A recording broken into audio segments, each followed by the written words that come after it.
নায়িকা পপির পরিবারে এক অদ্ভুত ভীতি ছিল। বিয়ে মানেই তারকা খ্যাতির সমাপ্তি। সেই ভয়ই নাকি শেষ পর্যন্ত কাল হয়ে দাঁড়ায় তার ক্যারিয়ারের জন্য। শাকিল খানের সঙ্গে সংসার টেকেনি মূলত এই কারণেই। পরিবারের চোখে বিয়ে মানেই পপির তারকা জীবন হারিয়ে ফেলা।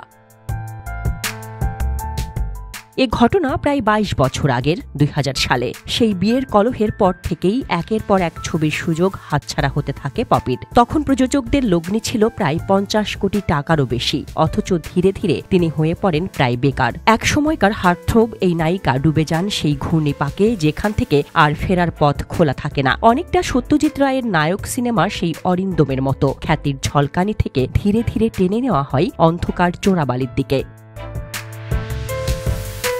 পপি হলো সেই পোষা নাম। আসল নাম সাদিকা পারভিন। শৈশব কাটে খুলনায় দাদাবাড়িতে। ৬ ভাই বোনের মধ্যে পপি বড়। ১৯৯৭ সালে মন্তাজুর রহমান আকবরের কুলি সিনেমায় অভিনয় করে সবাইকে তাক লাগিয়ে দেন। সেই ছবিতে তার বিপরীতে ছিলেন ওমর সানি। ছবিটি সেই সময়ে ৭ কোটি টাকা ব্যবসা করে। এরপর একের পর এক ছবি আসতে থাকে পপির হাতে। খুব অল্প সময়ে তরুণদের কাছে পপি হয়ে ওঠেন ভেঙে মোর ঘরের চাবি, নিয়ে যাবি কে আমারে। কিন্তু সেই যে ঘূর্ণিপাকের কথা বললাম, একসময় পপিও পড়ে গেলেন সেই ঘূর্ণিপাকে। ১৯৯৭ সালে আমার ঘর আমার বেহেস্ত নামে একটি সিনেমা শুরু করেন চট্টগ্রাম থেকে আসা সুদর্শন যুবক শাকিল আহসান ওরফে শাকিল খানের সঙ্গে। সেই ছবি করতে গিয়েই তাদের মধ্যে ভালো সম্পর্ক তৈরি হয়। বছর ৩ পর শাকিল দাবি করেন তাদের বিয়ে হয়ে গেছে। সেই বিয়ের কথা রটে যায় সিনেমা প্রযোজকদের কানে। পপির হাতে তখন ৩০টি ছবি। প্রযোজকদের তখন মাথায় হাত। তারা চান বিয়ের খবর কেউ যেন না জানে। কিন্তু শাকিল নাছর বান্দা। তিনি সব জায়গায় বিয়ের কথা বলে বেড়াতে শুরু করেন। এই নিয়ে একাধিক জিডিও হয় সে সময়। ২০০০ সালের জুলাইয়ের শেষ দিকে এক সাংবাদিকের সঙ্গে কথা বলেন শাকিল খান। তিনি বলেন সে বছর এপ্রিল মাসে তিনি আর পপি সিনেমা শুটিংয়ের জন্য চট্টগ্রামে গিয়েছিলেন। চট্টগ্রামের সেন্ট মার্টিন হোটেলে তারা রাত কাটান। এরপর কুমিল্লায় এসে শাকিলের এক বন্ধুর বাসায় দুজনে বিয়ে করেন। বিয়ের দিন রাত ২টোয় ঢাকায় এসে গুলিস্তানের গ্র্যান্ড প্যালেস হোটেলে বাসর করেন। তিনি তাদের কাবিননামা ও হোটেলের বিলের কপিও দেখিয়েছিলেন। শাকিল আরও বলেন তিনি চান পপি তার বাসায় এসে সংসার করুক, কিন্তু পপির মা সেটা চান না। সে কারণে পপি আসতে পারছেন না। তার এসব কথা নিয়ে নিউজ করার জন্য অনুরোধ করেছিলেন শাকিল খান। অবশেষে শাকিলের কথাই সত্যি হলো। ২০০০ সালে ২ আগস্ট শুটিং স্পট থেকে পপিকে গাড়িতে তুলে মগবাজারের বাসায় নিয়ে আসেন শাকিল। পপির মা মরিয়ম মেরি সে খবর জানতে পেরে পপির মামাতো ভাই আমানতকে সঙ্গে নিয়ে আসেন। তারা শাকিলকে মারধর করেন এবং পপিকে টানতে টানতে বাসায় নিয়ে যান। শাকিল এ ঘটনায় হামলা ও ভাঙচুরের অভিযোগ করে পপির মা ও তার মামাতো ভাইয়ের বিরুদ্ধে রমনা থানায় একটা মামলা করেন।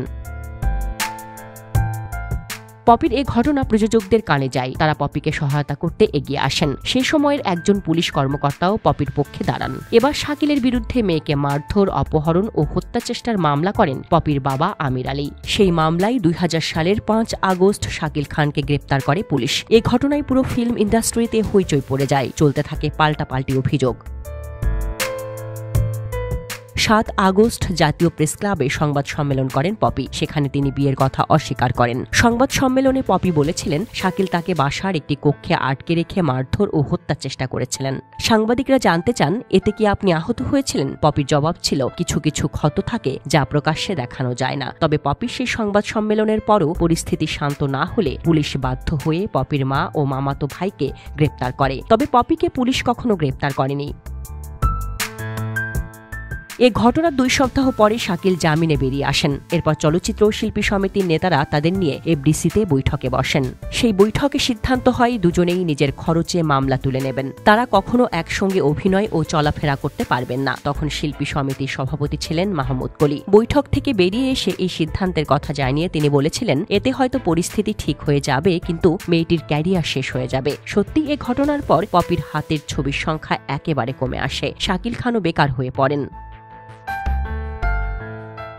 ৩ বার জাতীয় চলচ্চিত্র পুরস্কার প্রাপ্ত অভিনেত্রী চিত্রনায়িকা পপির এমন হঠাৎ করেই খসে পড়া তারার দলে নাম লেখানো নাড়া দিয়েছিল অনেক ভক্তদের মনে।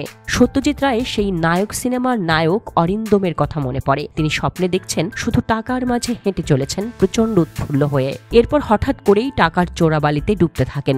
বাঁচতে একজনের কাছে সাহায্য চান, কিন্তু সুযোগ থাকা সত্ত্বেও তিনি কোনো সাহায্য করেন না। নায়ক ডুবে যান খ্যাতি আর অর্থের মোহের চোরাবালিতে। রূপালী পর্দার জগৎটাও মনে হয় অনেকটা সেরকম, একবার ডুবে গেলে ফেরার পথটাই যেন চিরতরে বন্ধ হয়ে যায়।